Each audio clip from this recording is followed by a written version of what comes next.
we do welcome everybody and look forward to this meeting today. We'd like to remind you that until you're speaking, if you're on Zoom, to please mute your mic until you get ready to speak. That way we won't have any feedback and it'll be clear today. Also at this time, I'd like for you to stand for the pledge. I'd like to ask Mayor McTizzick to lead us in pledge, but first we're going to have the invocation, and that would be led by the Mayor of Whiteville, Mayor Gene Bowden.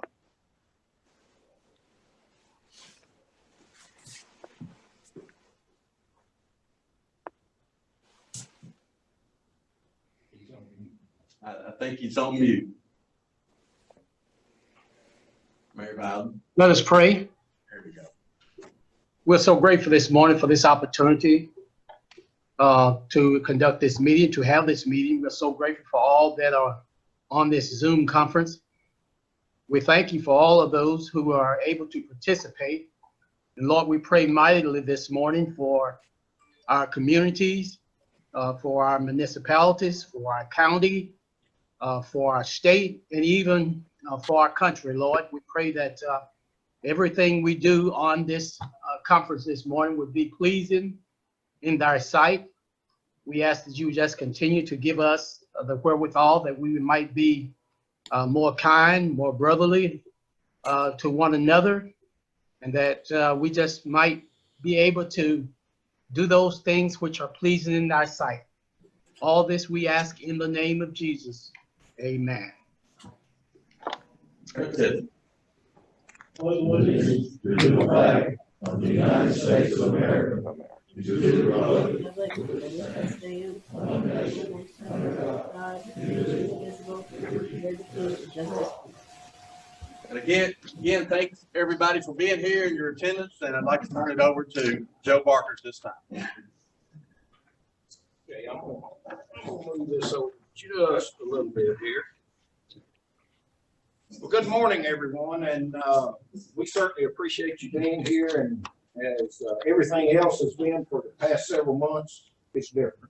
And but we felt like that it was certainly beneficial for us to get together, to have the opportunity to speak with each other and hear from our legislators. And so the first thing I want to do is recognize Kathy Sager. Kathy is back here, and Kathy is with AT&T, and AT&T has been a huge supporter of Southwest Tennessee Development District. Each year they sponsor our legislative luncheon. They're a sponsor of our golf tournament. So Kathy, I just want you to know, thank you, appreciate you, and thank you for everything you do. Would you like to say anything? No. Okay. I do a little housekeeping here for everyone. We've got a new setup here, trying to be able to have this meeting virtually and in person. And so we were able to get a new system here that is pretty sensitive. The microphone is actually in this TV screen that the people sitting in the audience can see. Come on up, Senator. And but it's actually in the screen. So if you want to speak, just speak up, okay? But it'll pick you up, I think, fine. And I think everybody will be able to hear you. We also ask, and following the protocol that we need to follow, that unless you're speaking, please wear your mask. We want to be as safe as possible and follow the guidelines that the governor has said. Also today, I think would be amiss if we don't remember Representative Byrd. Representative David Byrd represents Hardin County, that is in our district. Many of you know that he has had quite a battle with COVID, and he has been in the hospital for several weeks. Has been on a ventilator, and I think, where's Kevin? Is he still on the ventilator? Unfortunately, we got the trade. We just need him off of the ventilator, and he is sitting up. You know, he's answering questions. He can't sleep, but he's going to answer so he probably says Okay, so we want to remember Representative Byrd, and certainly when you have your individual prayers, please remember him. We ask our audience that is coming in virtually with us again to please leave your mic on mute unless you're speaking. We also ask that if you want to ask a question or make a comment, that you say your name so everyone can know who we're listening to. For those that are here, the restrooms are just right back behind where we are right now. You can actually go through these doors at the back and go to both the men's and the ladies' restroom. One thing I need to say before I forget it, we have some shirts at the back that we made for our golf tournament. I put too many of those on. I swept them all anyway. Yeah, I already know. You want this light back out? Yes, please. Yes, please. Thank you. And but we've got some shirts in the back for those that are here. The proceeds go to the same charity that our proceeds go to with the golf tournament. We have some long sleeve and a short sleeve shirts. Anybody that's interested in one of those shirts, just get with Debbie and she can fix you up. Okay, the first thing I want to do is, I guess, try to recognize the delegation that we have with us today, and you folks that are virtual will probably have to just come in and tell us that you're with us, but we have Senator Ed Jackson, who's with us today. We have Senator Paige Wally and Representative Chris Todd, who are with us in person today. And if you are a state legislator and you're virtual, just unmute and let us know that you're with us. Hey, this is Representative John Gillespie in District 97. Thanks for having me. Good to have you with us. Hey, Joe, this is Ron Grant. Hey, Representative Gant, and I see Representative Moody there with you. Y'all are Hello, fine good to prepared. see you today. Good to have y'all We're tag teaming together today. There you go. Do we have any other of our legislators with us? Representative Haston here. Hey, Representative, good to have you with us. Representative Chris Hurt. Hey, Representative, good to have you, Representative Hurt. Any others? Okay, thank you very much. Now we have Ed Jackson here, who is representing Congressman Kustoff from our federal delegation. Ed, good to have you. And I don't know, do we have anybody virtually that's representing any of our federal delegation? Yes, sir. Jeff Parrish here with Senator Blackburn's office. Hey, Jeff, good to have you with us. Anyone else? Okay. All right. Thank you all very much. I think the first thing we want to do today, and we're going to go through this pretty quickly because I know Commissioner Rolfe is with us now, and we want to get to him as soon as possible. But we just like our legislators, maybe very briefly, to give us their thoughts on what their prospects are for the upcoming session, what they think will be probably the number one or two major items that they will be facing. And we'll just start with Senator Jackson. Thank you. Thank you, Joe. I appreciate it, and I'm very glad to be here. And thanks for those that are here physically and those that are here virtually too. It looks like work course session will begin Tuesday of next week at noon. That's constitutionally we have to do that. And what it's going to look like, we still don't know exactly how long we'll be there, when we will actually begin the session, but we will have a special session for education. That's going to be a huge thing for us to address, and there'll be some legislation that will hopefully be passed to help the loss of education. Some of the many thousands of students across the state of Tennessee are getting behind. We've got to address that, and it's very, very sad what's happened there. So that's going to be probably one of the biggest things that we'll address. Also, there's been a lot of questions for me about the TANF funds, the $731 million of the TANF funds that will need to be distributed out. There is a focus group that's addressing that, legislature vote focus group, and they are looking into that as to how is the best way, the quickest way, and the most efficient way to distribute those funds. Representative Todd and I spoke yesterday at an event, and he brought out the fact that these funds are mandated federally. They are federal funds, so there's some strings that be attached to that, the guidelines that the federal government will have that those funds will need to be distributed a certain way, or we won't get them. They're actually state funds, but will be reimbursed by the federal government. So that's a big factor. I'm on the health committee. I have several things that I want to address in the health committee legislatively that will help. One of them is mental health. We're going to have a special session or special meeting of the health committee with several people from substance abuse and mental health in different departments that will, what can we do, what needs to be done, because mental health has gotten out of hand in a lot of areas of the state. Law enforcement, of course, that's one thing I'm focused on. I'm on the post commission, and I have to deal a lot with law enforcement, and so there's, thank goodness we have done such that where there's we'll have an additional 88 hours of training for law enforcement. Instead of defunding, we're going to give them more training, more resources to do their job, and the training that with the things that they face is like in Oregon and California and New York, what law enforcement's facing there. We want to be sure that our law enforcement is trained best of anybody in the country.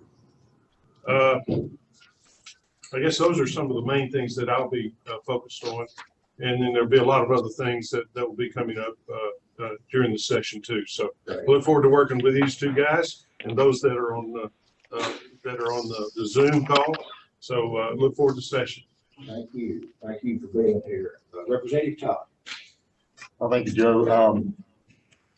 I think one of the things that's I've heard talked about quite a bit, other than what the senator mentioned, is looking at our emergency powers laws that are on the books, and I've got a lot of concern across the state about that, and what folks feel constitutionally is an overreach, and those have never been challenged. So I think we're going to be taking a hard look at some of those and tweaking those so that executive branches from the governor down have a real clear direction on what they're able to do within the law, within the Constitution, and make sure that it is constitutional. And folks just are demanding that. We've been in unprecedented times. I think folks had to do what they thought was best under the law that we have.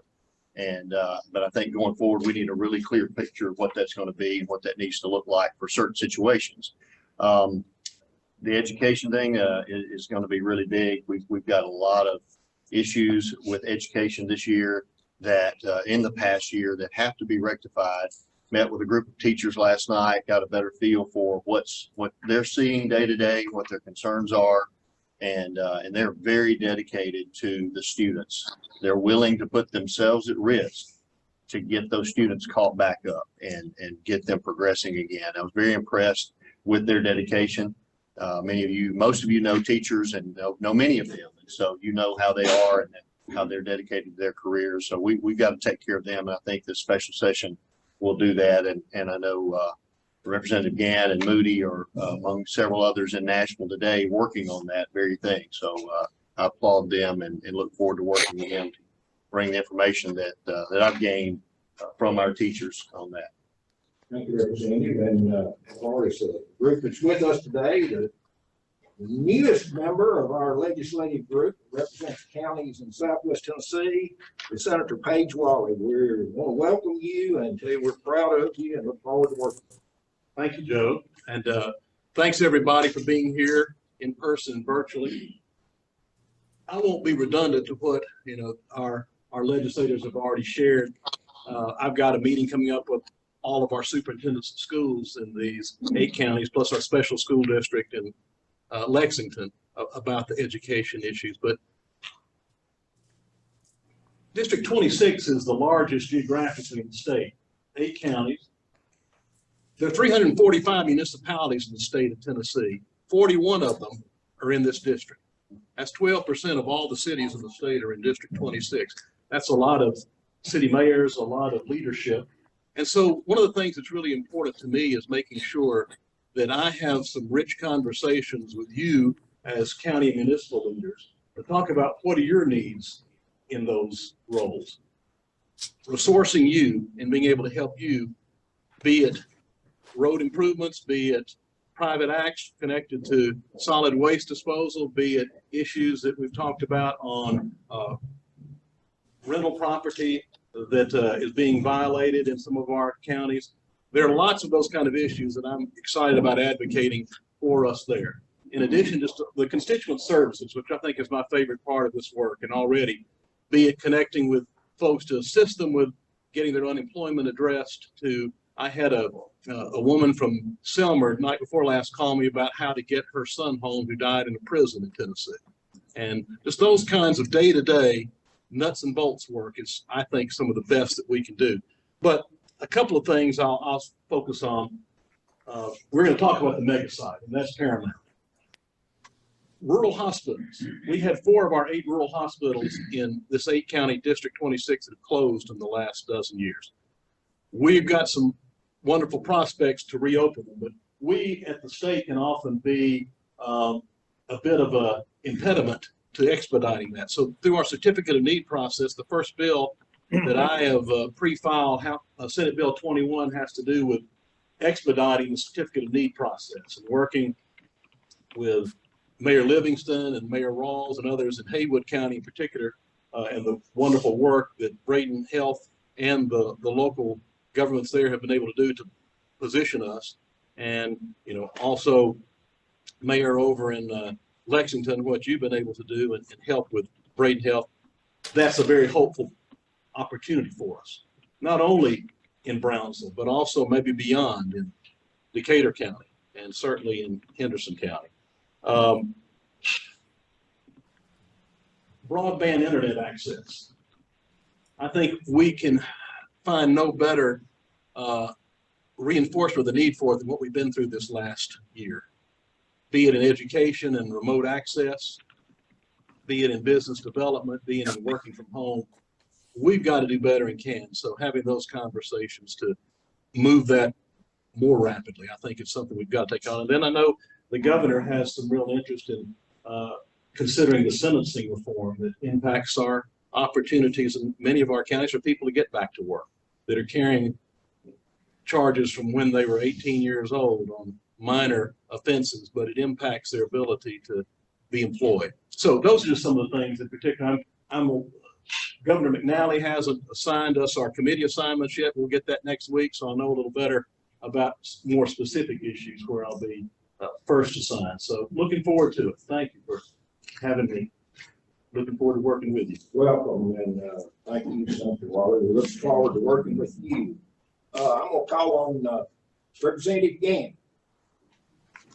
Well, good morning. I am lucky to have Representative Deborah Moody here with me in Nashville in my office, and we're kind of tag teaming this this morning. And can everybody hear us okay? Yes. Okay. All right.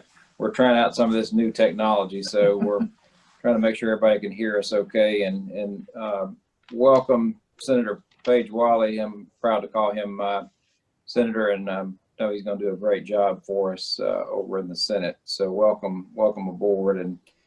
And as the assistant leader, we're having the ongoing legislative meetings with the governor, and we're preparing, that package to present to members and to go through the committee process. And the governor's got a lot of good legislation. Obviously, education is, as Chris mentioned earlier, we're having meetings today, as a matter of fact, to talk about these education bills that deal with the education accountability, the hold harmless 1 year, and also the BEP district funding formula, hold harmless as well, and also the education learning loss recovery is what we're calling the legislation that the governor is proposing to help our kids reestablish themselves on the loss of time that we've had here dealing with this pandemic. And the governor is very committed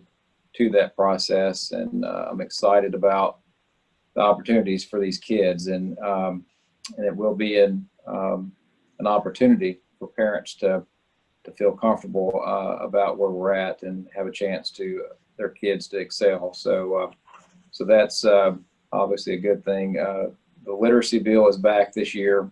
We're going to be dealing with that as well. We've got a lot of exciting, things surrounding that piece of legislation as well. And obviously, I'm not going to be redundant on all the other things that were mentioned, but and I'm trying to go through things that were not mentioned here. But the biggest thing is, I think the governor is more attuned to our needs over here in West Tennessee, and he is committed to me and Deborah in many conversations that I want to do whatever it takes to make sure West Tennessee succeeds over here, and I truly believe that he's shown that in many of his pieces of legislation. Commissioner Rolfe is a prime example of that.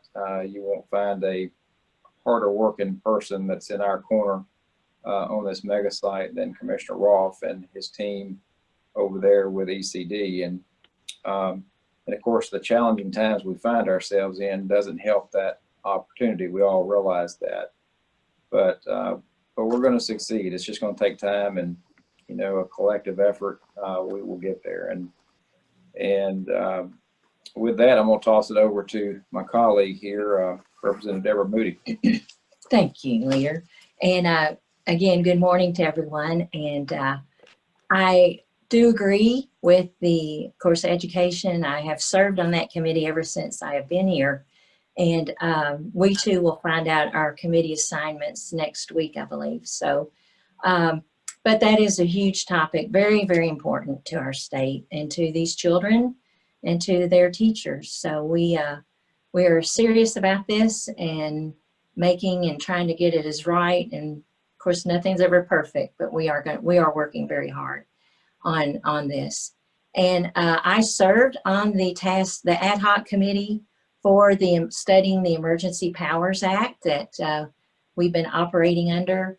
It's been very interesting, and I think what we've I guess as far as from the committee, we agree that for natural disasters and short-term issues, the Emergency Powers Act has served us well. But now that we are in a long-term situation, that's where the work will be.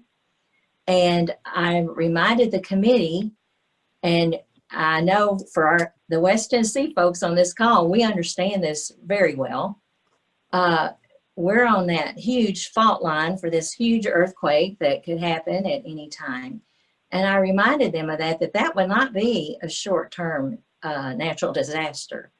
And we just have to look to Reelfoot to remember that the history shows it rang bells in Boston.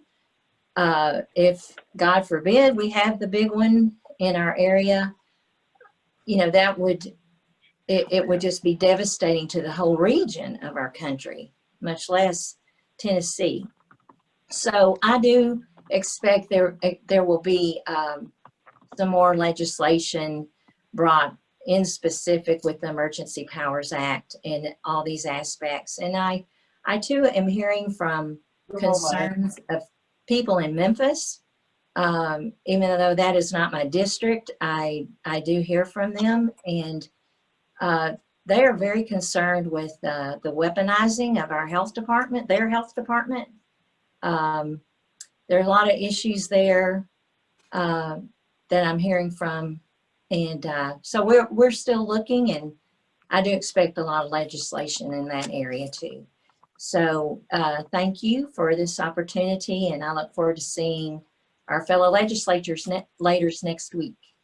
Hey, Joe, I've got one question for you. I know we typically have lunch, and me and Deborah were just sitting here wondering when our lunch is going to arrive up here in Nashville. Representative, as you know, Southwest is on top of this, and we figured we have actually 70 people virtually today. And so of the 15 to 20 people that are here in person, then we will divide 70 and those people will eat for you today. And we appreciate it. Hey, good response. And by the way, Representative Moody, I can't let you go without saying go Cards. Amen. Let's go. Amen. All right. Thank you all very much. How about Representative Hurt? And again, let me remind you, if everyone that's not speaking, please mute your sound, please. So we'll go with Representative Hurt. Thank you, Joe. It's great to see all of you and be able to be here, even though we're having to do it virtually, or I am. I'll try not to be too redundant. Everything that I had listed here has pretty well been mentioned with the special session coming next week, and not only in the special session, but throughout session. Education is always a priority to me, but we have some things to look at with the learning loss, the hold harmless legislation, the literacy, of course, it's been mentioned, and we're going to take a deep dive into it and do what's best for Tennessee students, teachers, and just the education system in general. I'm working on, looking forward to working with Senator Wally. He mentioned on the Certificate of Need legislation that will benefit our rural hospitals moving forward. I look forward to working with him on that, and glad to have him here.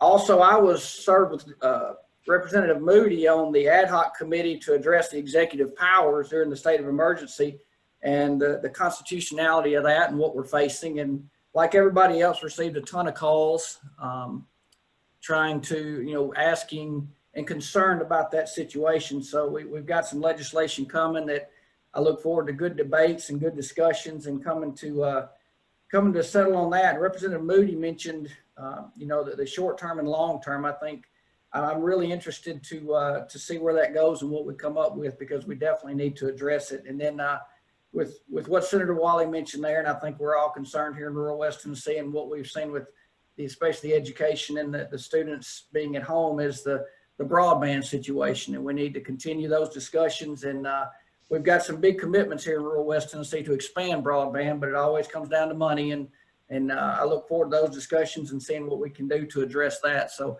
without being too long-winded, those are things I see coming. Thank you, Representative Hurt. We appreciate you being with us today. And now we'll go to Representative Haston. Thank you. I won't go back over a lot of things that's been mentioned, but one thing that I'm hoping that we can lift up this year, and some things I'm working on, have to do with rural daycare. Lack of quality rural daycare is just really important to the sustainability of our economic and workforce development in our rural counties. And there's just some reform that needs to happen there. And I'm hoping that it may not raise to the level of some of these things that have been mentioned, but I think it should be right there, one step below, and making sure that we have some sustainability for our workforce in our rural counties. Thanks again for putting this together today. Representative, we appreciate you so much, and appreciate you joining us virtually. I know that we had a little chat came up. Representative Gillespie would like to say a few words, and we're glad for you to do that. Representative. Thank you so much. Sorry, I just wanted to introduce myself and just say thank you. I'm new to the team, and I'm really looking forward to working with everyone. I ran very heavily on economic development in West Tennessee, so I just appreciate everything that y'all are doing, and please reach out to me for anything I can do to help. 500. Thank you, Representative. And do any of our other legislators have anything else that they need to say, or someone that hasn't spoken yet? Okay. Well, thank you. We certainly don't want to keep Commissioner Rolfe waiting, and so at this time I'm going to ask Commissioner Rolfe to come on and make some comments, and I'm going to ask Mayor Livingston as far as the discussion on the mega site that he will lead this portion of the discussion. So Commissioner Rolfe, good to have you and your team. Great. Thank you very much, and Happy New Year to all of you. I wish we could be with you in person today, but like everybody else, we're doing our best to navigate what I hope is the final inning of COVID. So being optimistic. By way of just a little bit of background for the newer members of the General Assembly, I've been working with our ECD team, of which I think there are about 8 or 9 participating on this call today, over the last 4 years to develop what I love to say is my PhD in the mega site. And so I felt like we have made enormous strides and been very successful in knocking down whatever potential barriers. The last big barrier that we knocked down allowed us to begin the process to build a wastewater pipeline to the Mississippi, including all the permitting that was required. Thanks to Michael Banks and his team, we were able to get all of the easements that were required, the private easements. And as most of you know, we were ready to go. We have had, for the last, I guess, 10 months now, a pandemic. And candidly, Governor Lee has been focused on everything around COVID to just keep our state and our economy moving forward. And so that really did provide, that really set this project, not to the side, but certainly it wasn't a great priority. And for those of you that are new, we had a great meeting back in July to talk about a plan B for the utilities, specifically the wastewater. And so thanks to the leadership of the West Tennessee Economic Development Caucus and the team at the Memphis Regional Mega Site, there was a great opportunity presented that Covington Utility could step in and create a pathway that would be far less than the $100 million estimate, which is the current cost to build the pipeline to the Mississippi. That's where things seem to slow down. And so as part of that conversation, Brandon Gibson at the time was the governor's senior policy advisor for rural development and rural initiatives. She has since moved over to serve as the governor's chief operating officer. So we in state government, the 23 departments all roll up under Brandon. In anticipation of this meeting and to prepare for this meeting, I reached out to Brandon and asked Brandon to please provide guidance, because at the last meeting, she had asked that ECD just maybe take not maybe quite the point role here, but that follow what her thoughts were about how to roll forward. So I do have a short, I think what I'll call some additional information that Brandon Gibson has provided me. And the short answer is what the administration wants this group to know is the governor and his team continue to be committed to the Memphis Regional Mega Site to get it shovel ready, including the infrastructure. They have asked, as you know, we brought Gresham Smith in to help with providing what kind of options when it comes to the providing of utilities. And I think it's no secret, we've got an incredible 4,100 acre industrial park that the state happens to own that does not offer utilities, and the state is responsible for developing those utilities.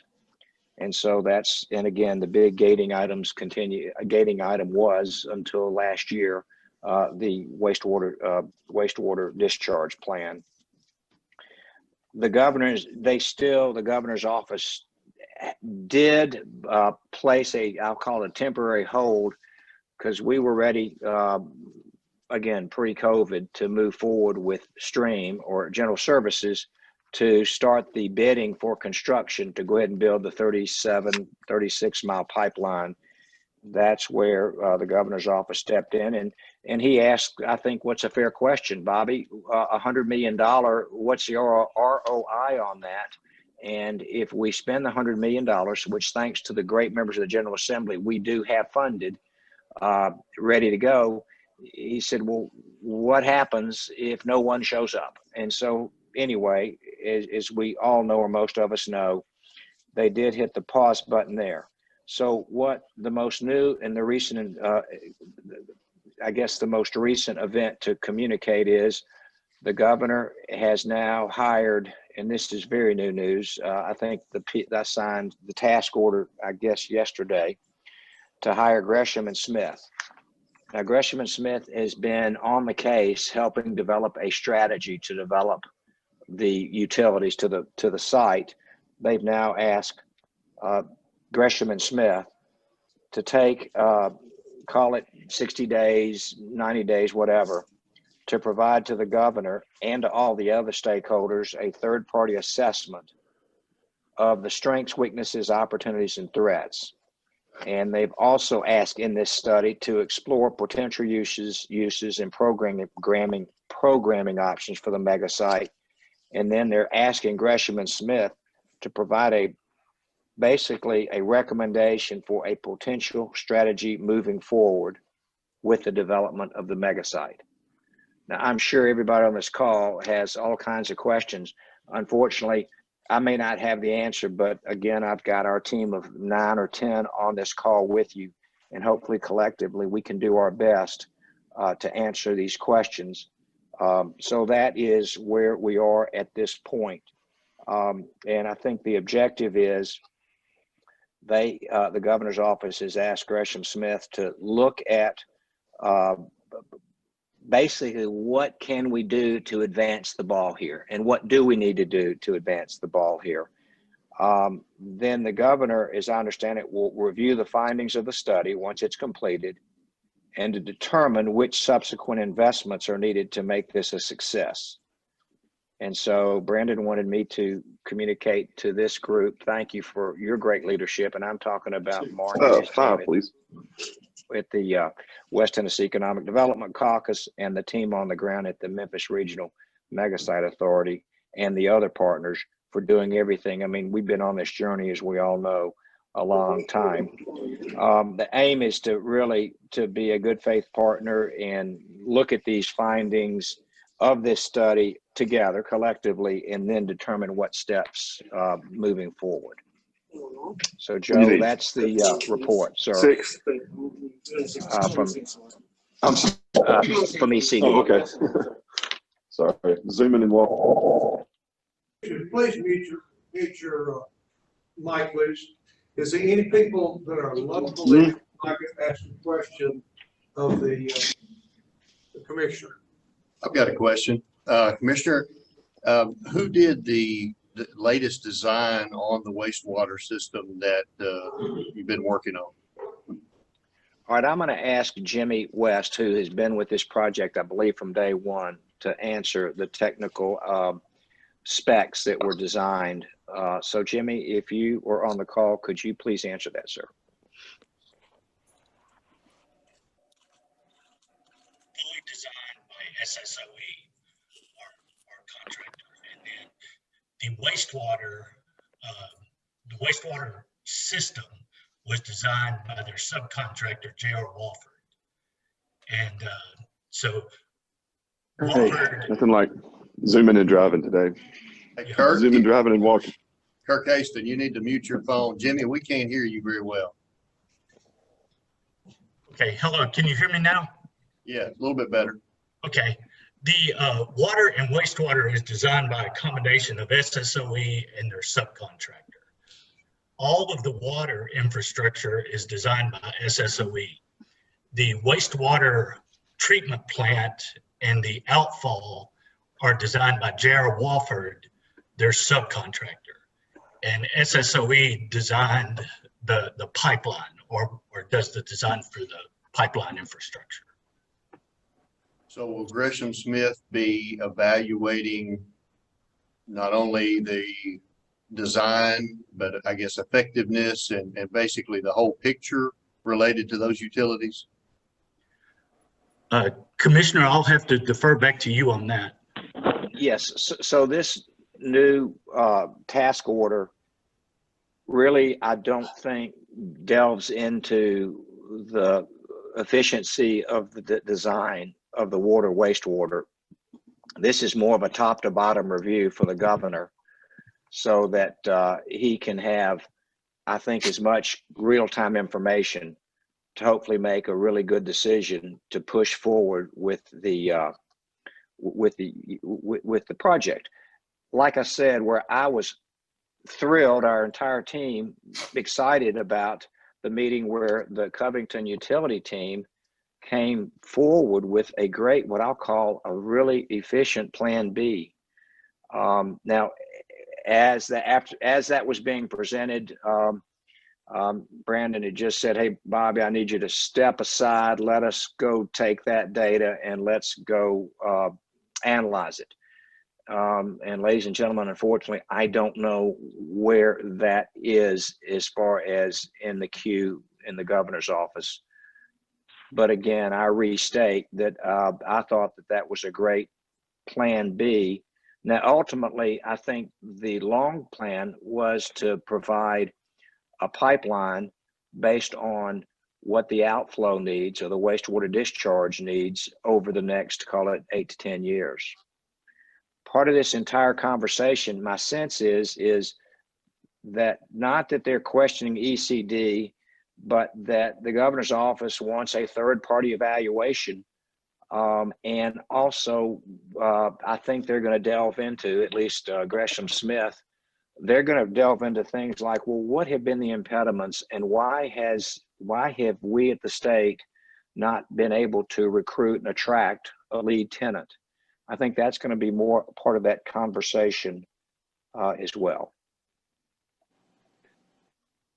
Commissioner Ross, this is Mayor Ross calling from Brownsville. Thank you for your participation today. Hello, Mayor. With all due respect, the impediment has been the sewer.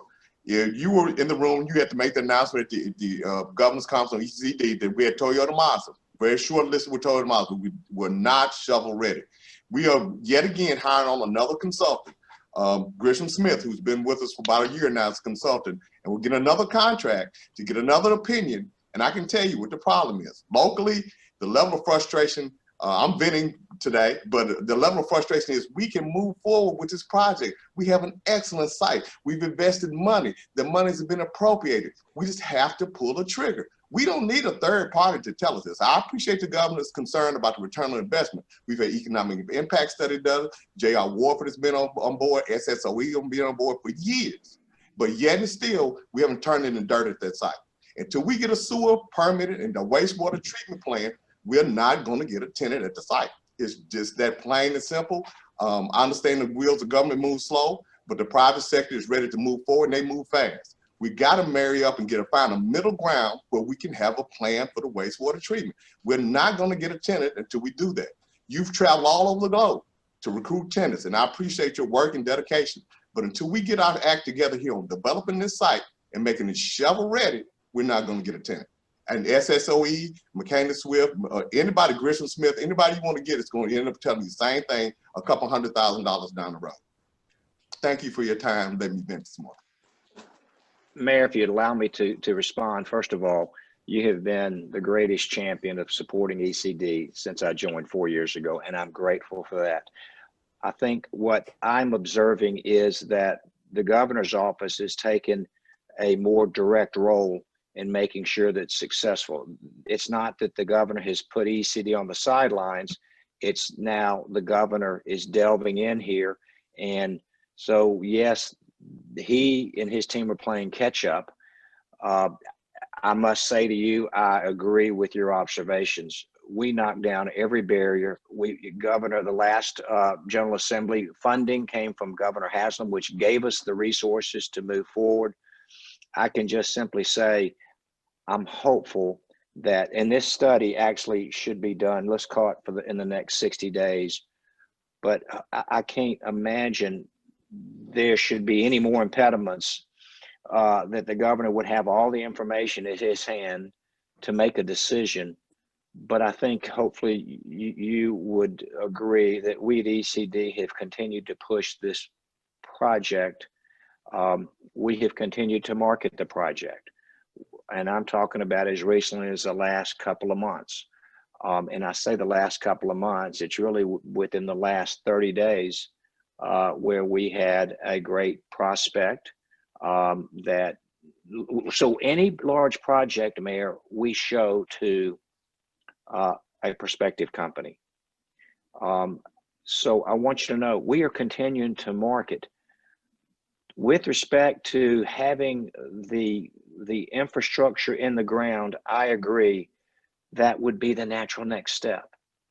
And so At the same time, I've got to be mindful of the person that I report to. And again, I can just simply share with you that A, we continue to market, and B, the great news is we don't only have plan A, we have plan B here for the utility.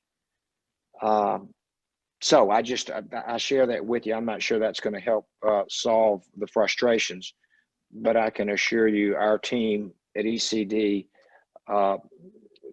we're trying to do everything we can to push forward on this project, sir. And I recognize and I do appreciate it. We've had online, offline conversations for years, and I appreciate your dedication. Thank you, Commissioner Rolfe. Thank you, sir. Commissioner Rolfe, this is Ron Gant. Commissioner Rolfe, I just want to verify something here. On the build out, let's say we have a tenant. That build out typically, the length of time is 12 to 24 months on that build out from a tenant. Is that correct? Yes, sir. And I think the governor has expressed the concern here is until we know the type of tenant, there's a lot of specifications of the pipe, specifically meeting that particular tenant's needs. And if we spend that money now, and I think all of the contractors have agreed that the infrastructure can be put in during that 12 to 24 month period once we know the type of tenant that goes in. So as long as we have all of the infrastructure worked out with the permitting, the exactly how it's going to work and all that, I don't necessarily think that's the problem just because we haven't broke dirt. I mean, would you concur? At least that's the way the governor has expressed to me. So Representative Gant, I think you're spot on. The governor has said, what is the likelihood that we're going to land an OEM? Because as he said, as I understand the project, when it was when the project was in its planning stages, it was to develop the 4,100 acre industrial park, and the strategy was to attract an OEM. And the beauty about that is if we can attract, and when we attract an OEM, you have all of the supplier park that wraps around it, and Exhibit A is the success at the Volkswagen plant and supplier park. And the great news is that's been wildly successful, and the supplier park is now full. So that, I think, was the strategy, continues to be. Now, let me share with you just a couple of data points that have happened over the last 11 or 12 years. As we shared with you a couple of years ago, and some of this is ancient history, but the joint venture, the Toyota Mazda joint venture that ultimately went to Huntsville, while we weren't the first place ribbon or the red ribbon, we certainly showed that site and were under consideration. The economic incentive plan was enormous and off the charts, and they made the decision to leave or to move or build their site in Huntsville. Having said that, I think there's not a secret here. Tesla did come knocking on our door. We did everything we could, including travel to and from and everywhere, and do everything we could do. And as we all know, Tesla made the decision to not only build the U.S. plant in Austin, Texas, but as we all know, ultimately moving their headquarters out of California. And so those are the two more recent opportunities to attract an OEM. Now, having said that, when you look at the data, we already today have 9 international OEMs in the Southeast, and we have 1 domestic, which is General Motors in Spring Hill. And so when you look at Hyundai and Kia and BMW and Honda and Volvo and Mercedes and Nissan and Toyota, and I'm missing 1. So the great news is the Southeast has been we own that market for these international OEMs. The question then becomes, if you look at over the next 5 to 10 years, how many OEMs, either domestic or international, are going to continue to invest and build new plants in the U.S.? I can't share because I don't know. I can tell you, though, that when you look at the capacity demands of about 17 million vehicles a year, that's been the high water mark the last couple of years. With a recession, pandemic, this year it'll be more like 14,000, or excuse me, 14.5 million. What that tells us is, when will the next new OEM project show up that we can compete for? I can promise you, whenever that happens, we'll be front and center. I can't tell you when it is. I can tell you, though, since this has all happened, we now have our friends across the river from Memphis in Arkansas, and that state's built its own mega site, and they're going to use all of the rich assets that come from Memphis. And I'm talking about a world-class airport, world-class logistics, world-class healthcare, education, housing, all the attributes that Memphis offers. So we've got a new competitor that has now joined this space. We have the competitors that remain in North Carolina. We have another mega site down in Mississippi. So I can just share with you the background of what's happened the last couple of years. As you guys recall, Alan Borden and I spent some time talking to a solar farm that wanted to carve out 1,000 acres. And I think we brought that to you at one of our the Industrial Authority meetings. And I think you guys very quickly said, that's not what we're interested in. We have had conversations with some of the electric, either not the electric vehicle, but the components provided in the electric vehicle. And I can promise you, the mega site is at the top of our discussion. And the governor, in his defense, says, okay, if this company comes to Tennessee, here are the incentives. If the company would come to the mega site, here are the super incentives. And so we have been very competitive to present our best foot forward. Hopefully, what this study will help discover is they will do it. I mean, this is their site consultant arm of Gresham Smith. Okay, so we're moving away from the engineering side, and they have a site consulting practice. That's the group that's going to be taking a look at this and help with an assessment to help Governor Lee with the local stakeholders review and then decide, is the next step, let's move forward with a potential plan A for the wastewater, or plan B with the Covington team and what they've brought to the table, or is there another plan out there? I can also tell you, Alan Borden and I competed for a very large data center that would have been perfect for the mega site. Perfect. This is a global brand. You guys would recognize them. Pandemic hit, they hit the pause button, but that would have been perfect for the mega site. And I say that to you, we wouldn't have had to deliver a $100 million pipeline. They are really, and they love the aquifer. So there were some great attributes there. It wasn't a lot of jobs, ladies and gentlemen, but it still would have been an incredible project to really kind of get that first anchor tenant. So unfortunately, that's probably way more than you guys want to hear, but I felt like it's our obligation to be, as we've always been, 100% transparent with you, because you're the local stakeholders and you're the people that are going to support whatever project comes to the area and make it successful. Rolfe.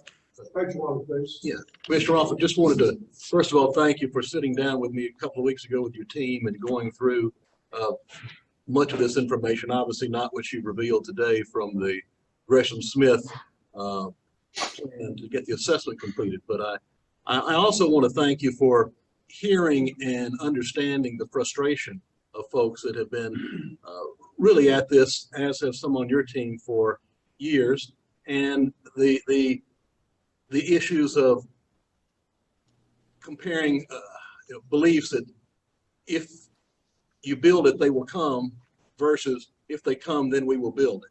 And I know that's that's part of the frustration that you heard from Mayor Rolfe. The feeling at times, I think, like Dorothy in front of the Wizard of Oz, when you're told to bring the broomstick and you do, and then they say, yeah, okay, well, that's okay, come back tomorrow. So thank you for understanding that. And now, if I understand correctly where we are with this assessment, whether all agree it's needed primarily or not, it is where we are. It is what the governor needs. And in 60 to 90 days, if I understand you correctly, we're going to be in a position to really hear a next step. Are we proceeding? Are we not proceeding? Are we proceeding in a different manner? But the stakeholder is going to have an opportunity then to, after the governor assesses this, to begin the conversation of let's move and no more broomsticks. Is that a fair assessment? Yes, sir, Senator Wiley, and you're 100% correct. That is what the plan again, and I'm being told this is the next step. Then what I think makes sense is as soon as this report is completed, that I think it needs to be distributed to all eyes so that we'll all have that same information. And then, well, certainly ECD will be there to execute whatever order the governor provides us. But yes, sir, you are correct. And so, yes, is another 60-day delay. As frustrating as this is, it looks like it's another 60, or it is another 60-day delay. Commissioner, this is Dave Lewis. Can you hear me? Yes, sir.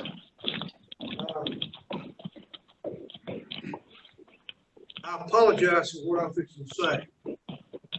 But as Mayor of Haywood County and Chairman of this board, it has been very frustrating with the state of Tennessee.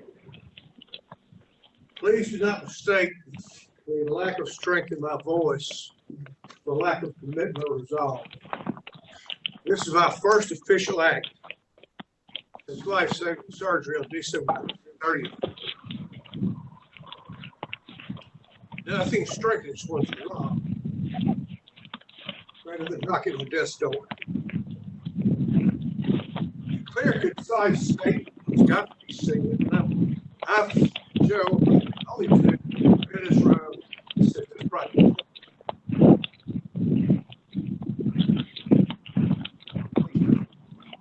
Please mute.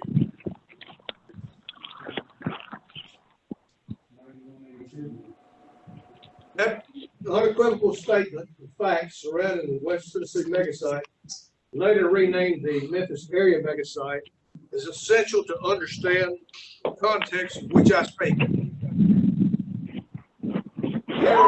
2005, the state of Tennessee began through the then Haywood County Mayor A. Franklin Smith negotiating with the Haywood County and Fayette County landowners to purchase sufficient amount of land for the creation of the West Tennessee megasite, an industrial site located near I-40 in Haywood County.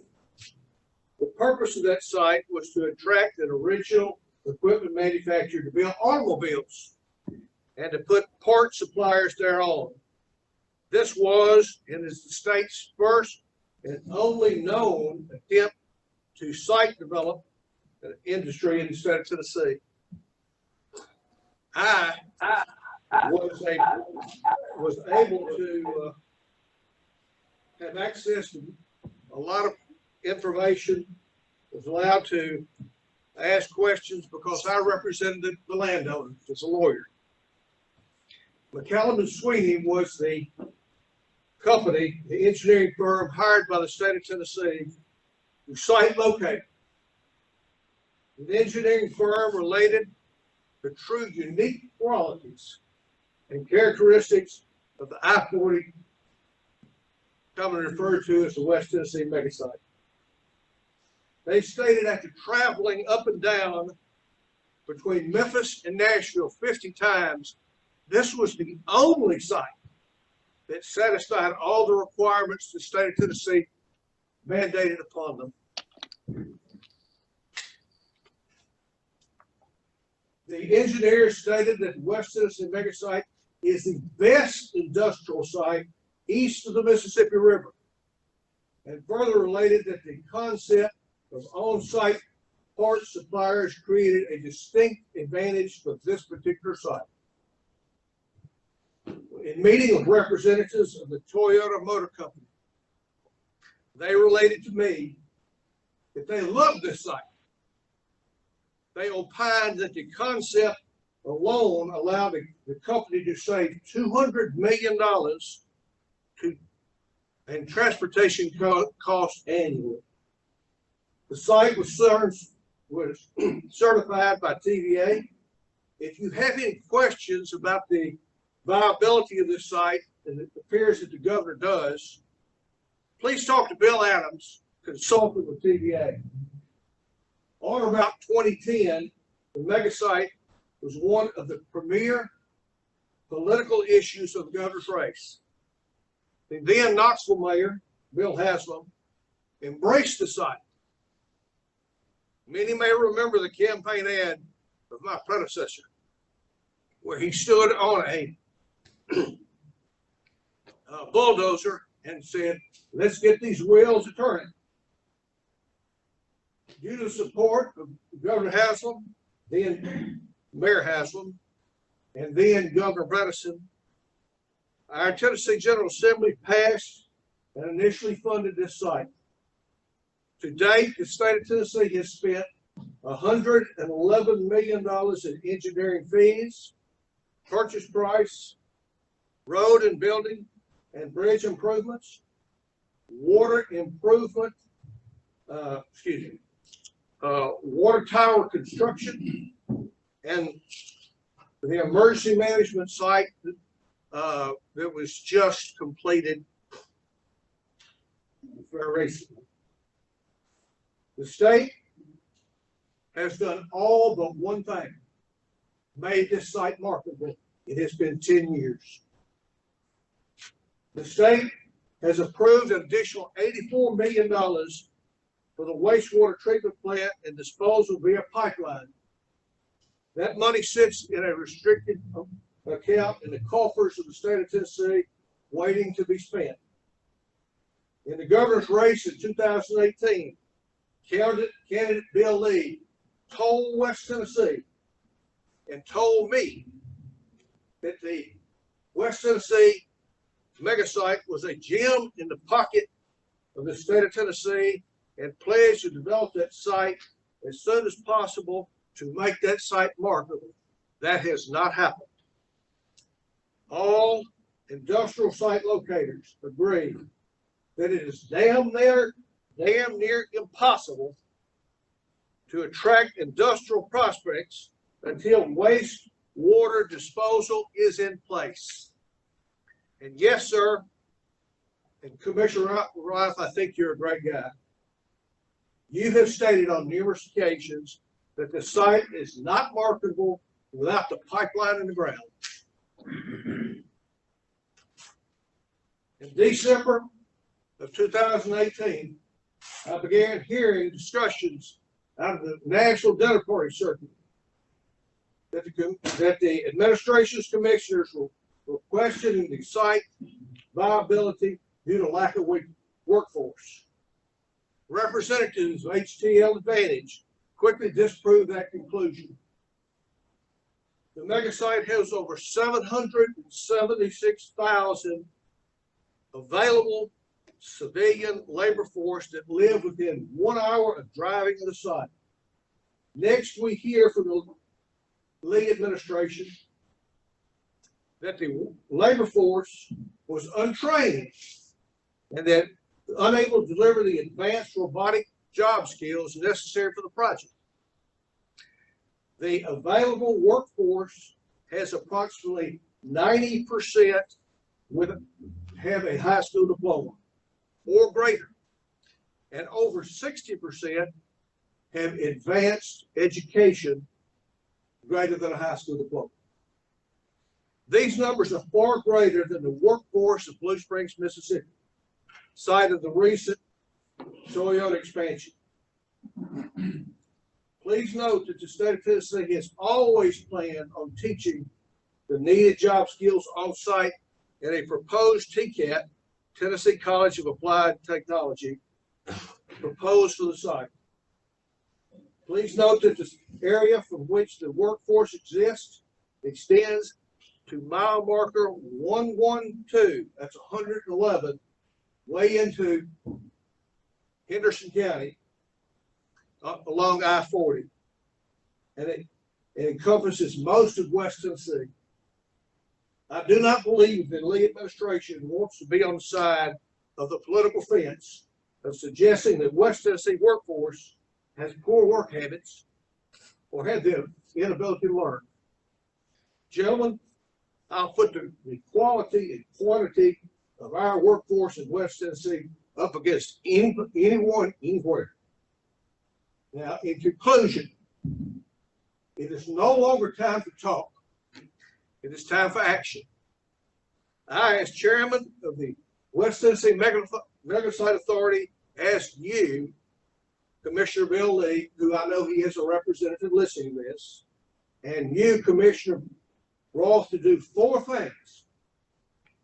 Fulfill your campaign pledge to the people of the West Tennessee to develop the mega site to a point of marketability. Put the pipeline in now. Aggressively market the site as an original equipment manufactured automobile plant. No other manufacturer will have the wage rates and the quantity of employees to transform the economic prosperity of West Tennessee. Number 3, when approached by industrial prospects, offer an economic package that they cannot refuse. We have been continually beat out by Mississippi because they offer more than we do. And lastly, I asked Governor Lee to address his intentions in his upcoming State of the State address with specific goals and specific timetables. We do not need rhetoric, we need action.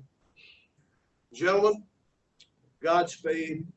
This will be sent to every news outlet I can possibly send it to in the next 24 hours. And Commissioner Roth.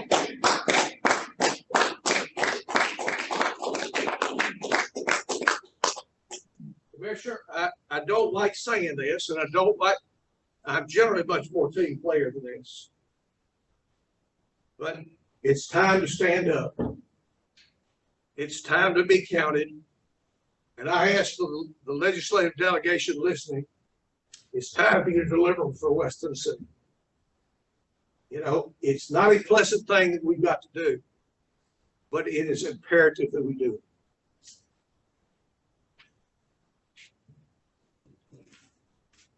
Anybody else would like to speak? Ask a question. Anyone else? Does Commissioner Roth have any? Commissioner Roth, you got a comment? I don't think so. Anytime. Yes, sir. Yeah, my apologies. So, Mayor, thank you very much. I learned some things that I did not know that go back a decade ago, and so that's helpful here. I want to make sure I've got the takeaways so that I don't miss anything when I report this back to the governor's office. Your first request is to fulfill Governor Lee's campaign pledge. Secondly, to put the pipeline in the ground now. Thirdly, aggressively market the site as an OEM. And then really make sure, let me share with you a little bit of information about the incentives. And I can speak over the last now 23 months in working for Governor Lee. I can promise you when it comes to economic incentives for this mega site, he has gone so far beyond the norms of how we would incent all projects. And so anytime we have a serious conversation about a potential prospect, the first thing he says is, Bobby, tell me that the mega site is in the conversation, and let's talk about creating what I would call a super incentive package. So I can promise you that has been what Governor Lee has shared and directed our team to do. And then with respect to what I still say was our best shot was the joint venture that went to Alabama. I can promise you this, that incentive package was, could have almost paid for that project. That's how serious we were. That was under Governor Haslam. But I can just share with you, it has not been, what I don't want the takeaway from this conversation to be is, it has not been for a lack of putting forth enormous incentives. You do raise a great point that I think we all are mindful of, is that it seems to be for every project that is in Southwest Tennessee, we seem to be competing against Mississippi. And of course, the beauty is they can live 5 minutes from the state line and have the quality health care, the quality logistics, the high quality of living, airport education, higher ed, all those things all happen in and around Memphis.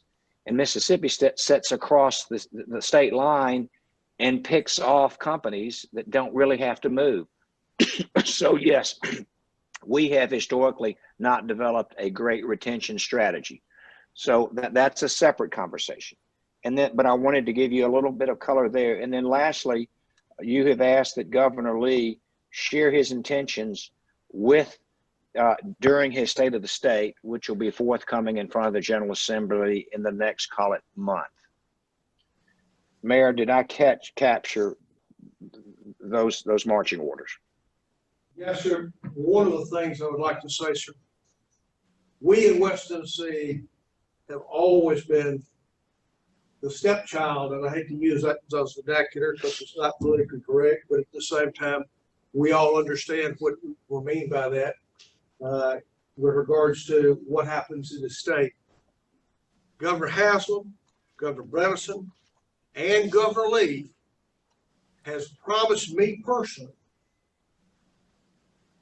that he will do all he can to bring West Tennessee in parity with Middle and East.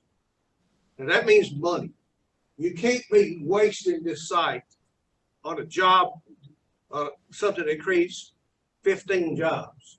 It may be a wonderful idea, but it is not going to deliver what is necessary for West Tennessee. And what is necessary for West Tennessee is high-paying jobs. I understand the politics behind it.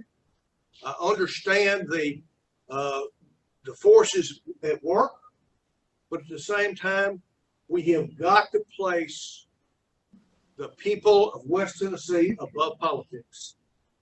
And that's what's going on here. And Commissioner Ross, you're a great guy. Love you like a brother, okay? I think you're a wonderful man. But it's got to be as direct a shot in the heart as to Governor Lee, what I mean. That's just what it is. All right, so Mayor, one maybe closing comment about, and I can speak only for ECD for this conversation about how we approach projects in West Tennessee. I was aware the day I was sworn in that there was that perception that in West Tennessee, the communities, the business communities, the leaders do feel like that their fair share is not delivered on a consistent basis. And so knowing that, our team has always been super sensitive to any project that is considering West Tennessee. So I'm putting together some data for another project, and I've got, again, so let's set the mega site aside, but as you know, the General Assembly has tasked ECD with recruiting companies to come to the state, and secondly, equally important, to make sure that they're happy and they look at a phase 2 and a phase 3 and grow and prosper, and we try to do that every day. But in looking at some of the data for some of the projects, I promise you, I can line up for you the dollars per net new job. And I'm just going to anecdotally, we all heard of Amazon and the project that came to Nashville. The state incented them for $13,000 per job. Okay. The last 2 projects that we've incented down there for these larger projects that have high paying jobs that you're asking about, FedEx, $14,500 a job, AutoZone, $17,500 a job. When it comes to manufacturing, Husong, $12,200 a job. I just simply don't want this group to think that we at ECD don't always put our best foot forward. The other thing that Governor Lee did that helps West Tennessee, the rural communities, is we have what we call our super incentives. So if we underwrite a project and we look at CapEx, we look at the quality of the wages, and he's now said, please don't bring jobs that don't pay at least the county median wage and number of jobs created. That's part of the data points that we capture. And obviously the industry is important. And so I can tell you that we now have a super incentive program. So if this is a county that's a tier 3, we would put incentives forth at 135% of what the incentive would normally be through our modeling.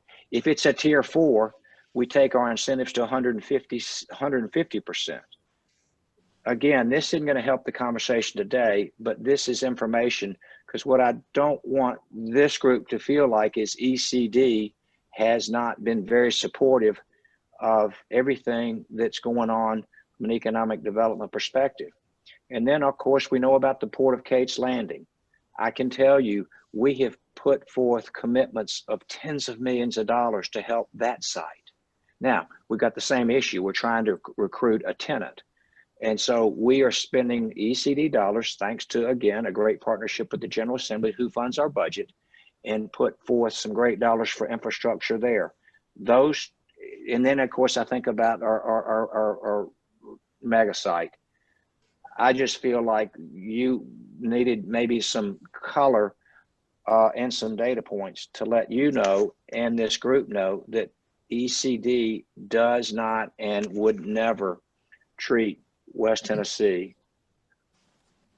anything like what you did suggest. I promise you that's not the team I work with, who were here long before I got here and will be here long after I depart, sir. So I will turn the floor back over to you. Is there any other questions or any other comments anybody wants to make? Mayor, this is Representative Gant. I just wanted to kind of circle back and be the devil's advocate here, if I could, for just a quick second.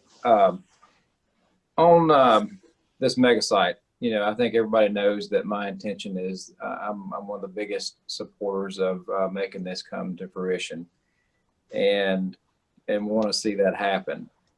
But my question, and I think the big elephant in the room here is, as technology is changing, our culture is changing, the type of jobs that we attract these days are different than they were 10 years ago.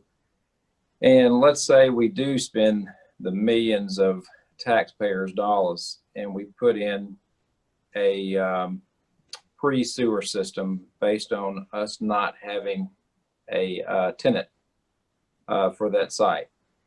And let's say we get a call from Commissioner Rolfe, the governor, and guys, we've got a major tenant here and they're ready for this site. We think this is a great fit, but they do not need that type of application of a sewer system. And we have just spent taxpayers' money, millions of dollars, prematurely.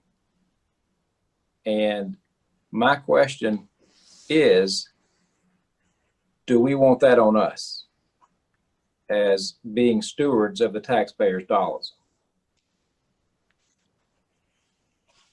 In reply, I will tell you this. I'm aware that there are different ways to treat wastewater. I'm aware of that. I'm aware that every way has already been studied, including the Covington option that was proposed 5 years ago. So the point I'm saying to you is, I feel a little bit like we're a cat chasing our tail. We keep on saying we don't know what to do, so we do nothing. Now, when you're talking about the big money is going to be in the wastewater treatment plant itself. There has been no plan to build a wastewater treatment plant until we know what tenant we got. But we do know the time frame that holds up the whole thing is the pipeline. And what I asked to do is put the pipeline in the ground. So when we do get a tenant and we can fashion what type of wastewater treatment plant we need, we can develop that plant to fit those needs. But what we keep doing is we keep, it's a smoke and mirrors game, Ron. I've known you a long time, and I'll just tell you, it's a smoke and mirrors game. In other words, we know we have got to get the pipeline in the ground because it's going to take longer than 18 months to get it in the ground. And no one is going to wait on that. Now, we also know in the year gap in building what they've got, we can build a wastewater treatment plant, but we can't build the pipeline. And that's what we know. And not to put the pipeline in the ground is doing nothing than just kicking the can down the road. And I want to reaffirm something Mayor Rawls said. It's very frustrating on our end because we have a wonderful site, and the state, and I'm not saying your fault, has basically questioned and re-questioned itself to such a degree that they do nothing. You know, it's kind of like that proverbial guy standing in the middle of the road and the tractor trailer's coming to run over. I can jump right and I can jump left, but if I stand here, I'm going to be squashed.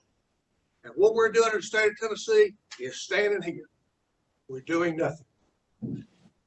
Well, maybe I have some misinformation here because I was told that the sewer line itself would be within that 12 to 24 month build out. Am I wrong? My understanding is it's going to take more than 12. It's 12 months, not 24. Because if we are so lucky to get an original equipment manufactured, and this is what's been always told me, they want to be producing cars in 18 months. We can't put the pipeline in the ground in 18 months. So every time it's talks, we expand the time frame. It was 12 months, then it went to 16 months, and now we're saying as long as you can do it in 24 months. That is the reason we keep getting passed over. It is not the quality of the site. It is the lack of infrastructure and the lack of commitment of the state of Tennessee. In other words, jump right or jump left, but please jump. Don't sit there and run in place like so many politicians do. It's one of those situations. I took this job for one reason. My county is dying. We are losing greater population this term and in the last, any county in the state of Tennessee. This is our last great hope. And it's got to be delivered. This is Mayor Ross. Thank you, Mayor Livingston, for that passionate and very poignant comments that you made. Representative Gadd, a couple of things that we need to take advantage of here. The easements already have been put in place. Some of the pipe has already been purchased. And with the plan B, if we don't get a tenant at the mega site, which I believe in my whole heart we will, because the site is such a quality site and so much has been invested, that you have an opportunity to open up economic development along that whole wastewater treatment plant. So it's a win-win situation. We're calling it a plan B, but there's been a tremendous amount of time, effort, and money invested into this site. That's where the level of frustration is. We've come right up to we work up to payday and not get paid. So some of the pipe has been purchased, the easements have been put in place, everything is there. The money's been appropriate and set aside. We just need to go ahead and pull the trigger. Commissioner Ross, I understand it correctly from what you said about this assessment, that in 60 to 90 days, we're going to be able to jump right or jump left and get out of the way of the truck that Mayor Livingston mentioned. Does that sound accurate? Yes, sir. That will hopefully be the last data that the governor will have to make a decision. I think that's very fair. Let me come back, if I could, just spend 30 seconds. Representative Gadd, I think you said that correctly. Is it 12 to 24 months? Yes, we continue to think that is the horizon. But you said something I think more important. I want to make sure that this group does hear. the projects today do look a little different than the projects of yesteryear. And what I mean by that is every international company that we deal with, they want to know two things. What are we doing from an environmental sustainability perspective, which is renewable power? And they're also trying to bring forth their own recyclable services. And Alan Borden and I, as I told you, traveled the globe, and we've met with a lot of these companies. And their answer today is not to discharge 2.3 million gallons of effluent a day. Their job is how many gallons can we recycle or build on campus? So that is part of the conversation. And then the last thing, when we talk about our workforce, what we've observed today is, and you guys have heard this going forward, it's really about how few people we can efficiently operate our manufacturing plants, which means robotics, which means the person that needs to work on that line is not someone that's going to necessarily be doing more manual tasks. It's going to be operating the robotic machinery. Now, the great news is in every conversation that we've had with any prospect, we've already talked about funding a TCAT on the campus. So we set aside, I think the last proposal, Alan, maybe it was $25 million. So we are trying to anticipate some of these things to get ready and prepare the workforce for whatever that future company looks like. But there are some moving, what I'll call just some moving pieces to this. Mayor Livingston, if we were aware of the next OEM, and when we get to that next OEM, I can promise you the state of Tennessee will put our very best foot forward. The one I can talk about, although there are certain terms that, because we're under non-disclosure, was the Tesla project. Tesla, when they came to us, when we went to see them, they want to be building a car within 9 to 12 months. Well, as you know, needless to say, there's not a scenario here where we could deliver all of that infrastructure, all the utilities. The megawatts required was north of 100 megawatts. That's a TVA issue. But nonetheless, I hear you. Do you go build all the infrastructure on the front end and have it truly just, the pad ready approach? And that's certainly something we can work toward and try to accomplish. But it's not only wastewater. I think to be successful, we need to have, again, our partners at TVA bring the power, because there is no real power to the site. Figure out, which is what Gresham Smith was engaged to do, because you've got water, you've got wastewater, you've got electricity, you've got natural gas. Those are the real big four. And the great news is all of that can be brought together. And I think we have the money, thanks to the General Assembly, to do most of that. Now, as we know, when we bring that tenant, we'll still be back in front of the General Assembly asking for the remaining $85 million that it will likely take to really build out the infrastructure and have all the utilities really up to the back door. Back to the conversation about the best site, it has rail, which is an enormous requirement, which really eliminates a lot of other sites. It has great access to the interstate system, logistics. I mean, we don't argue that we really have a good site. So, and we're not arguing with what that study said 10 or 11 years ago. We agree.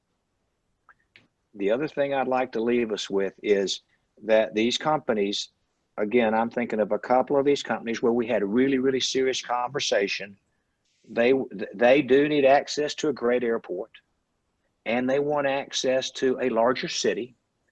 And the great news is Memphis brings both of those components and a great healthcare system. So I agree, we all agree we've got the right recipe.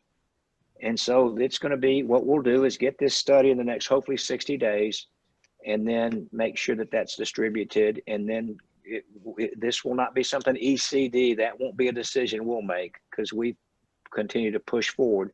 But that would be when, as Mayor Livingston says, either jump left or jump right. So that's what we've Commissioner, got.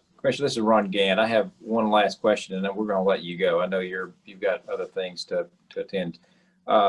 But as we talk about this, and I'm, you know, looking at this from a steward standpoint of the taxpayers, I think we all have that responsibility, no matter who you are on this call. And on all of the other mega sites of recent in the South that you guys know about, do they have 100% of their infrastructure in place to draw that tenant in? Great question. If you allow me, Representative Gant, let me say this. They are more shovel ready than we are. That's very fair. Meaning, and I think of the other mega sites we compete with and against, their development of their infrastructure is more shovel ready. That's very fair. Now, some of these sites are privately owned. I mean, one of the conversations that we continue to struggle with is the state is in the industrial development, the industrial park development business right now. And how efficient is that? Well, I learned early on, when it comes to operating the utilities, the state has said, we don't want to operate a wastewater facility, so we're going to go third party that one. Or the good news is we don't have to do power. But I think the short answer is, of the competing southeastern mega sites, and we've got the inventory of those mega sites, more of them than not are more shovel ready, sir. Can you be just a little bit more specific as far as, is it the electrical, is it rail, is it the sewer? I mean, where is our deficiency? Well, our Achilles heel is what we call wastewater. That's our Achilles heel.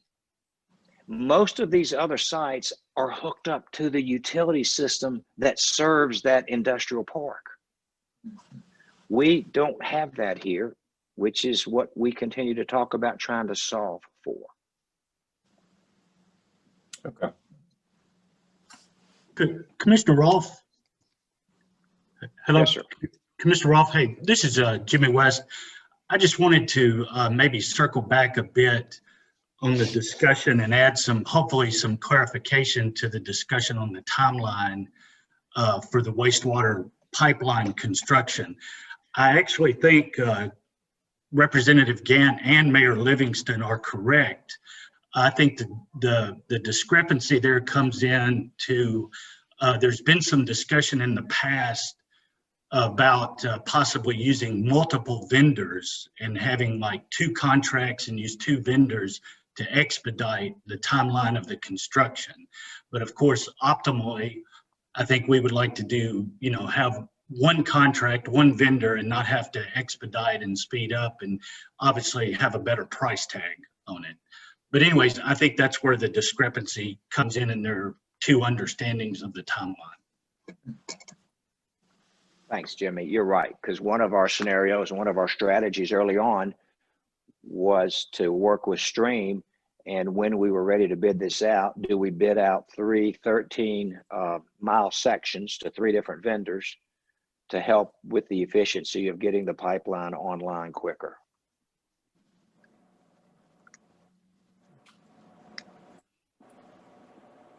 Any other questions of the commissioner before he leaves? Any questions from the Zoom participants? Well, thank you, Commissioner. Very good. Thank you, guys. And I will report back to the governor these 4 requests, Mayor, and thank you all for allowing ECD to continue to work in partnership with you guys to create what we hope and continue to hope will be a transformational economic development project. So many thanks. We have some guests with us today that I wanted to recognize. 2 years ago, there was 5 mayors that were elected in West Tennessee. We refer to ourselves as newbies. We also refer to ourselves as the Fantastic 5. 4 of them are here today. That is Mayor Bray out of Henderson County, Mayor Larry Smith out of McNairy County, Mayor Barry Hutchinson out of, obviously, Chester County. Though Kevin Davis has been a stalwart friend and a rock solid guidance, he's here today in support of the mega site as well. But I would like to say we have a special guest. That's Andy Ogles from Murray County, because he wanted to come here. What had to be said. Andy, do you want to come forward and say anything?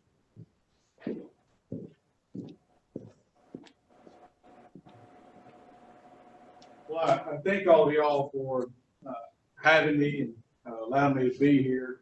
You know, one of the things, and I see, I can't not say hi to my good friend Representative Moody there, but you know, we as mayors, we have a large constituency, and there's a very important legislative session that's going to come up. And I think it's important that we reach out and work with our state representatives and our senators and show them the support that they need, because whether it's emergency powers or education, there's some things in this state that have to be addressed. And I know that for me, being a Middle Tennessee mayor, it's easier for me to get to the Capitol.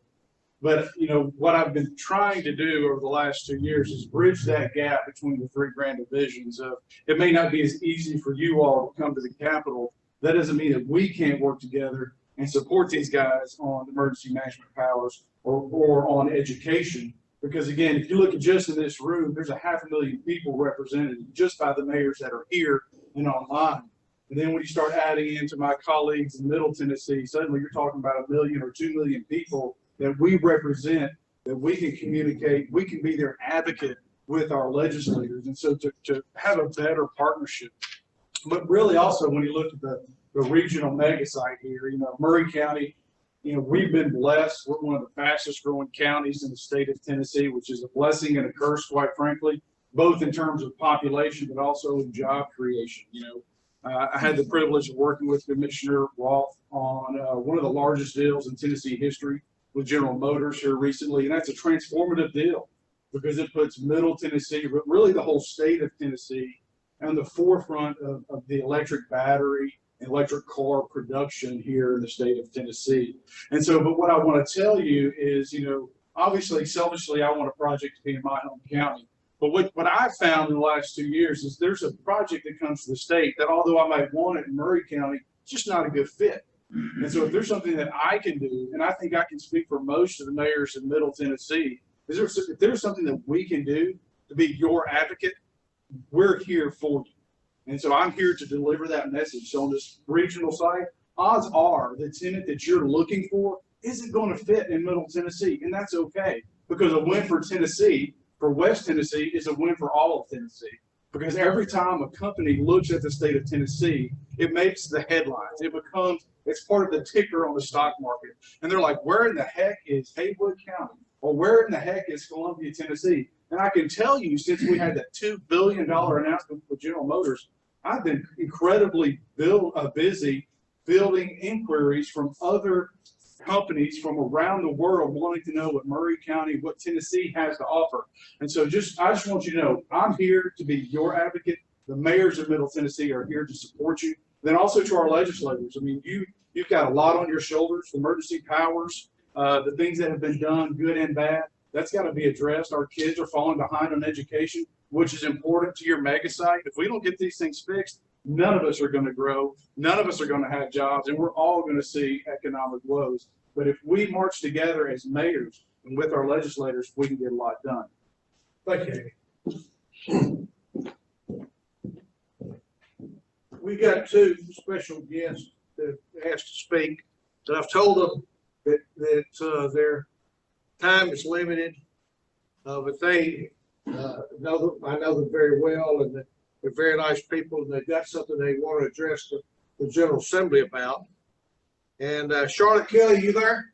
I am here. Can you hear me? If y'all don't know Charlotte Kelly, I call her the queen of cotton because they're the largest cotton producers in the state of Tennessee and have been for years.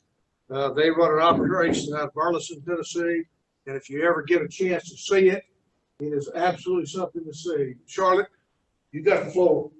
Thank you so very much, David, for allowing me this time. We'll switch to agriculture from industry. What I want to speak about today is something that is becoming more of a problem for people who farm and maintain land, own land, and use land. We're not in the business to sell land. We're in the business to use our land and make a profit off of it. But here's my presentation. Tennessee property tax laws allow agriculture land to be taxed at a discount established by the Greenbelt Law. Tennessee is woefully in need of updating the Greenbelt Law.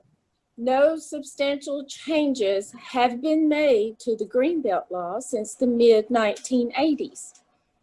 I did a sampling of cost per acre for our property taxes here in Tipton County on 3,000 acres of land. Now, I want you to understand, Tipton County does not have one of the highest property tax rates, but property tax costs on our ag land around 2010 were $5.91 per acre.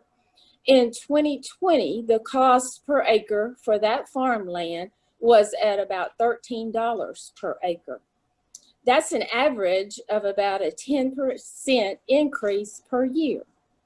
Farm sizes have drastically increased from the mid-1980s, and the farmland rates sales rates have appreciated at skyrocketing amounts due to urban sprawl, new industries such as the Nissan plant, and the mega site sale. And recently, a farm on the outskirts of Covington sold for around $20,000 an acre to the ID board. Farmland prices and values have been driven to unseen highs. The most troublesome of these issues is that Tennessee's Greenbelt laws are not on parity with surrounding states. I've done some investigation myself by calling county property assessors in different states, and I've gathered this information. In Tennessee, farmers qualify for 1,500 acres per married couple if their deed reads tenants in entirety. If the deed reads tenants in common, it's 15 per person if it's in entirety, 15 per couple if it's in common. Ag land is reappraised every 4 years here in Tennessee, just like all other commercial property. So go to other states. In Mississippi, there is no cap on the amount of acreage allowed in their discounted ag property tax programs. In Arkansas, there is no cap on the amount of land allowed under their ag use programs. They also have a land use board that determines the value as to the soil type, use, and etc. Farmland is not automatically reappraised every 4 years. In Missouri, no cap on the amount of eligible acres.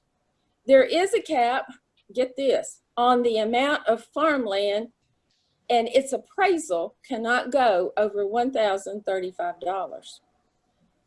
And it only is taxed at a 12% assessment rate. In Tennessee, we're at 25%. Georgia, limits on a married couple are 4,000 acres, 2,000 for a single person. They also have a land use board that determines the rates. The highest rate for farmland is $1,075. Ag property taxes cannot increase more than 3% per year. And I want you to remember back, I said ours have increased on average 10% per year. I hope that you can see that Tennessee farmers are at a great disadvantage compared to surrounding states. Tennessee needs to update our Greenbelt law to at least be comparable to surrounding states. Our ag industry in Tennessee is facing a huge property tax burden in the coming years. We certainly need an update of our Greenbelt laws immediately. I thank you for your time. Thank you, Charlotte. Ms. Simpson, you on the line? Yes, I am. Would you go ahead? This is Ms. Magdalene Simpson. She explained who she's with. And they actually are the providers that provide health care in Haywood County Jail. And I believe y'all have how many other locations in Tennessee? In Tennessee, we have about 23. 23 different counties? 23, yes. Also, y'all have provide health care in 2 other states. I believe that's Mississippi and Alabama, correct? Yeah, we are actually in 6 states, Mississippi, Alabama, Kentucky, Georgia, Illinois, Missouri. First, thank you so much for allowing me. Associated with Tennessee law, if you will explain to the people and the mayors, and I think the mayors will be very interested in her presentation because it's going to save you a lot of money. You've got the floor, ma'am. Yeah, thank you so much for allowing me to be here today. Like Mayor Livingston said, I do work. My name is Magdalene Simpson, and I represent Quality Correctional Healthcare. And we are a management company who provides medical care for the inmates. I have been working in corrections for the last 6 years of my life, and I have noticed that how expensive the emergency room visits can get. And some of them are absolutely necessary. I have worked with Mississippi prior to Tennessee and Kentucky, and I wanted to talk very briefly about how they adopted a legislator to cut the off-site costs for emergency trips to the hospital, and not only that, but to office visits, dentists, and so on. In 2011, Mississippi passed a House Bill 1111 that states that the county shall not pay more than Medicaid rates on the ER trips. Similar laws were passed in Kentucky, North Carolina, Arkansas, Kansas, and those are just a few that I know of. That protects the counties from overpaying.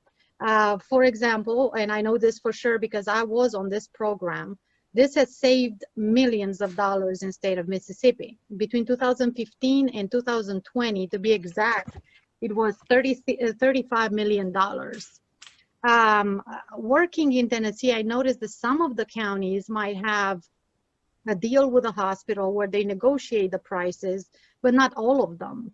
So some of them are actually charged much more than a lot more than they should.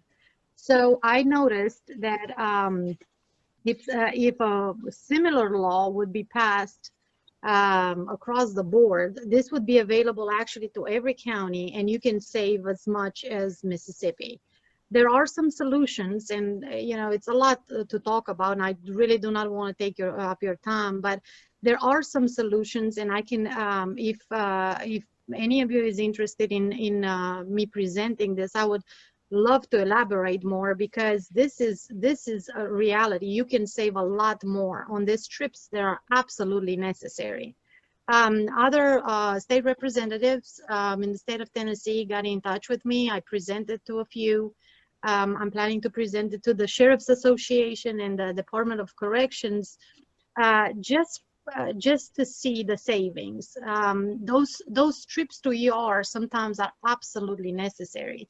You do not want to have a death inside the jail. You don't want to be that on the county. So, they can be extremely costly, but there is a solution. I would love to talk more about it. Like I said, Mayor Livingston has my contact. If you can give me 30 minutes, I would love to meet with you, any of you, to present you, to also send you the laws to see how they are. I have 3 that I can tell you if you want to look into it, and that would be House Bill 1111 for Mississippi. There is the House Bill 463 for Kentucky, and the Senate Bill for 321 in North Carolina. And you can read up on it, and I can, like I said, can show you real numbers, real dollar saved in Mississippi by passing a law similar to this.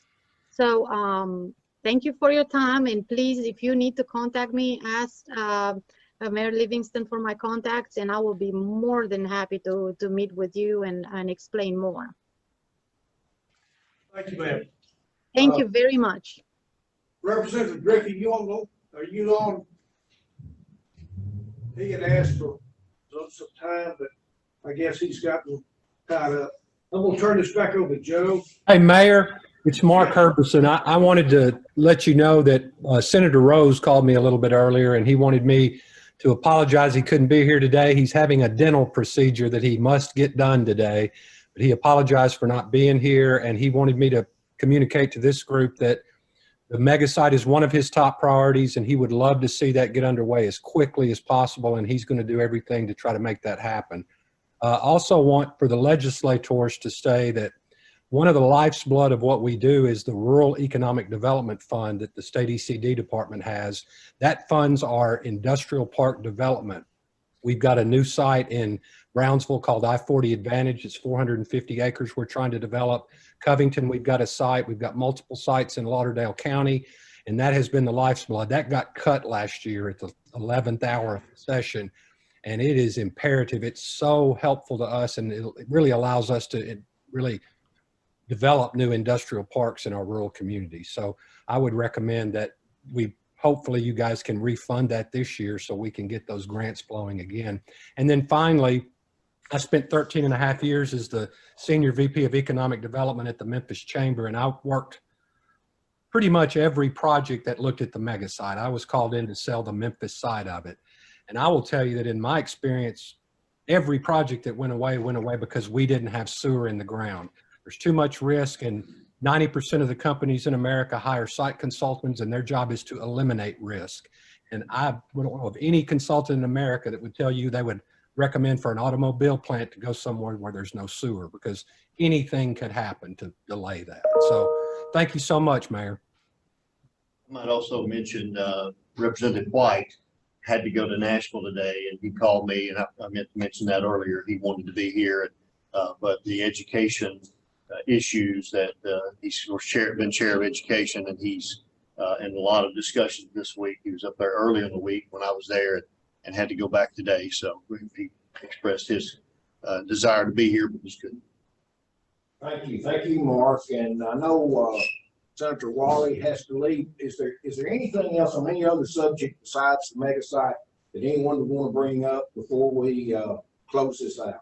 Joe, I wanted to say something on the vaccines that are being administered right now. And I know as county mayor, I know these other rural county mayors, and I've been on calls across the state. There's a lack of trust in the public, and even in Park County. And I think one of the problems legislators, and I don't have to really be addressed, the vaccine is showing great promise. People are wanting the shots. And we have a product, there's a lack of supply. And, you know, I'm trying to teach patients to my citizens in Hardin County, but there's 89 counties that operate under a different set of rules and 6 other counties do on health cards. And the 89 county health department directors, for some reason, cannot give the information or can tell us updates that we can get out to the public citizens. And I know when I go home tonight, rural counties, people are watching the news. Not all the people in rural counties are on social media or have Facebook, but they're going to see the Channel 7 News where thousands of people are getting inoculated and checks. And this was 75 and above, and that is great. I'm glad we're getting the vaccines out. But we hadn't had vaccines in our county in the last 3 days. And I'm sure some of the other counties. And they're seeing that, and they don't trust us when we tell them something. And I know it's a fluid situation. It's changing. And, you know, all of us are trying to work to make this happen. But when you go back into legislation, you know, there's got to be some simulation of the 89 counties. We've sort of missed out this time on getting things out to the public. I do want to encourage everyone to, when time comes, your time comes to get a shot, get a shot. I'm personally going to make a stand and be one of the last of my counties that everybody gets an opportunity to have a shot because of my age. I'm just 60, even though I'm the oldest county mayor in this association. Too, I want to just say that. One other thing, I'm going to close today. Continue the funding for development districts across the state of Tennessee in the full capacity that they were intended to be funded. And I know y'all as legislators know it means a lot to us in rural counties and those of us across the state. Thank you for your service to us and the state. Anything else for our legislators? Joe, I I have one thing. I noticed Commissioner Sammy Arnold and Alan Borden are with us today, and they have been very helpful to Hartland County, and I appreciate all the work that ECD and you guys do. Thank you. This is Mayor Ross. This is Mayor Ross. Also, I want to say ditto and say thank you to the, please continue the funding for the development district. That's the best thing we have as rural mayors. And thank you to ECD for all the hard work. You've been put in a tough situation. But I also want to be remiss today if we talk about workforce and mega site, but we have strong participation today from our education department. Our Superintendent Hassel is on the line today. Jeff Sisk with TCAT, Chancellor Carver, UT Martin, and Jeff McCord from Workforce, our Workforce Commissioner. So there's things just don't happen. You make them happen. And when all teams on board, everybody's committed to not only the mega site project, but the quality of life for all West Tennessee. And so when you talk about workforce, you do have a commitment from our educational sector. Thank you, everybody, for your hard work, even during this pandemic. And you're right, we need more information coming from the health department on when and how we can get this vaccine distributed. Thank you, Mayor. I guess the last thing I want to do today before we break is back in March, the development districts always have an annual conference in Nashville. If you can remember back, because there's lots of things that's happened since then, the evening before our conference was to start, there was a tornado. It came through West Tennessee, went on up into Nashville, Middle Tennessee, and moved on. So I guess that was a sign to us that this was not going to be a really good year for everybody. And then on the heels of that came the pandemic, so we really had to cancel our conference. One thing that we always do is each development district recognizes a legislator of the year for their support of our development districts. As Mayor Davis said a couple years ago, we were cut about $200,000. And I will tell you, nobody worked harder than our legislators to get that restored.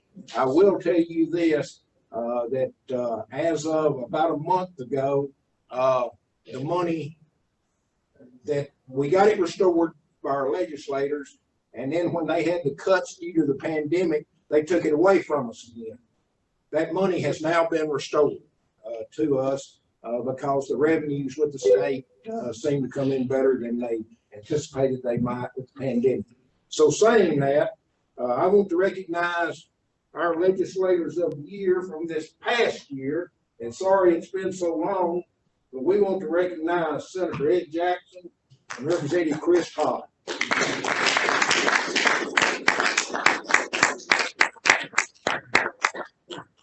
Before y'all leave, get your picture, we'll get Charlie to get your picture, but I just want to say how much I appreciate these folks. They've always been there for us. They fight for us, and we just are proud that they're part of Southwest Tennessee. Thank you, Joe. Thank you, Joe. Thank you. I want to thank everyone for being with us today. I think it went pretty smoothly, trying to do a hybrid of those in person and those that's not. For those that are in person, we've got a little food for you today. And for those that are looking virtually, y'all have a nice lunch. Okay? Thank y'all.